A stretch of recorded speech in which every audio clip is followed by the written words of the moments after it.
আসসালামু আলাইকুম রহমতুল্লাহ। সবাই কেমন আছেন? আশা করি আপনারা সবাই ভালো আছেন। আপনাদেরকে আজকে নিয়ে আসলাম পৃথিবীর সৌন্দর্যর একটা জায়গা, হিমালয়ের দেশ হিসেবে পরিচিত নেপাল। আজ এসেছি আমরা নেপালের নাগরকোটের রানীঝুলা ব্রিজ বা হ্যাঙ্গিং ব্রিজে। হ্যাঙ্গিং ব্রিজে সৌন্দর্য দেখে আসলেই আমরা বিমোহিত, মুগ্ধ। আপনারা সবাই দেখতে পাচ্ছেন যে রানীঝোলা ব্রিজ, এই ব্রিজটা এপাশ থেকে ওপাশে যাওয়া যায়। এই যে পুরো চারিদিকে সবুজ পাহাড়ের উপরে গাছপালা দেখতে পাচ্ছেন। আমি একটু এই ব্রিজের উপরে হেঁটে নিলাম। হাঁটতে হাঁটতে একটু উল্লাস প্রকাশ করে ফেললাম যে দুই হাত এগিয়ে যে অনেক আনন্দ ধরে রাখতে পারছি না। আমার ছেলে তো আনন্দে একটু দৌড়ও দিয়ে দিল। আসলে ডিএসএলআর ক্যামেরায় ছবি তুলতে তুলতে একটা হালকা দৌড়ও দিয়ে দিল। আর এই ব্রিজের পাশেই আছে বড় বড় গাছের সারি। এটা দেখে আমাদের বাংলাদেশের এই গাজীপুরের যে শালবন আছে সেটার মতোই মনে হবে। এটা হচ্ছে অনেক বড় বড় গাছ। এই যে দেখেন গাছের চূড়া ফাঁক দিয়ে আপনারা দেখতে পাচ্ছেন পাহাড়ের চূড়াগুলো। চারিদিকে বিভিন্ন ধরনের কালারিং কাপড় ঝুলাইয়ে ফ্ল্যাগের মতো করে রেখেছে, যেটাও সুন্দর লাগছে দেখতে। আমরা এখানে গিয়েছিলাম সূর্য অস্ত যাওয়ার ঠিক কিছুক্ষণ আগে। এখানে মনোরম পরিবেশ এবং এখন দেখেন আমি আবার ওই গাছগুলোর পাশ দিয়ে এসে আবার ব্রিজে এসেছি।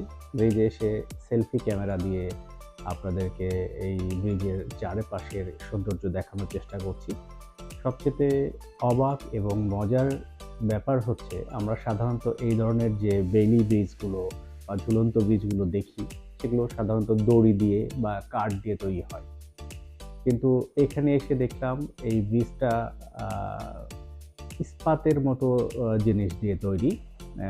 এটা আসলে দূর থেকে দেখে মনে হচ্ছে যে এটা সিলভার কালার, এবং এই যে কালারটা আপনারা দেখতে পাচ্ছেন এখানে আসলে দড়ি না, প্রত্যেকটাই ইস্পাতের মতো কানেকশন এবং অনেক মজবুত করে করা। আমি এখানে একটু লাফ দিয়েও দেখলাম যে না, লাফ দেওয়া যায়। এবং অনেকের যাদের হাইট ফোবিয়া আছে তারা এখান থেকে নিচে তাকালে অনেক ভয় পেতে পারে, কিন্তু আল্লাহর অশেষ রহমতে আমার এই ধরনের কোনো প্রবলেম নাই। অনেক উঁচু থেকে উঠতে পারি, দেখতে পারি। তো এইখানে উঁচু থেকে যখন আমি নিচের দিকে তাকালাম, এখানে অনেক সুন্দর সুন্দর পাখি ডাক এবং ঝর্ণা দেখা যাচ্ছিল।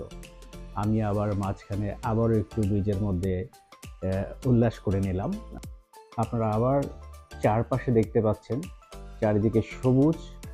চেষ্টা করছি সেলফি ক্যামেরাতে আপনাদেরকে আবারও চারপাশের সৌন্দর্য দেখা যাচ্ছে।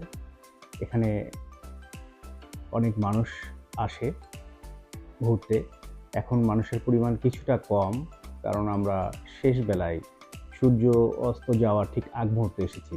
আপনারা সূর্য অস্ত যাওয়ার আগে যে বিভিন্ন পয়েন্টে আমরা যাই সানরাইজ বা সানসেট দেখতে, এখান থেকেও যদি মেঘ কম থাকে তো সেদিনকে আপনারা এখান থেকে সানসেট দেখতে পাবেন। দেখেন চারিদিকে লাল আভা হয়ে আছে এবং চারিদিকে পাহাড়, উঁচু উঁচু গাছ। আমরা এখন অনেক উপরে।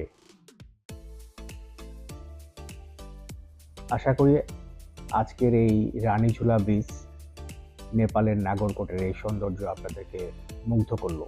এ ধরনের আরও সুন্দর সুন্দর ভ্রমণ, lifestyle, experience share, education, job, career, experience sharing, এগুলো জানতে ও আমাদের সাথে একসাথে শেয়ার করতে আমাদের সাথেই থাকুন। আমাদেরকে পাবেন ফেসবুক, লিঙ্কডইন, ইউটিউবে।